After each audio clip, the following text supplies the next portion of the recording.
Let us see in this video how to attach variables to text boxes or other form elements.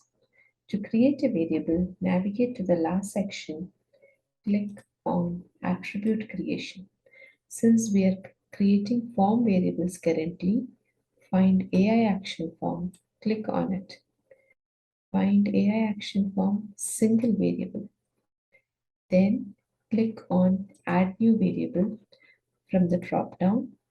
Take the data type. In this case, we are first going to create a string. Here, type in the name you want for the variable. If you are using a shared tenant, please make sure you type in your initials first. Then use camel case to type in the variable name. Suffix it with the data type. Similarly, add one more. This time let's add a big integer. The display name is going to be VR. My initials followed by age, followed by the data type. This is BGNTGR. So it is a data type without the vowels.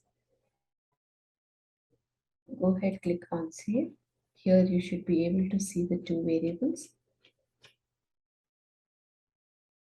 or you can search for them here. You can see the two new variables are created here.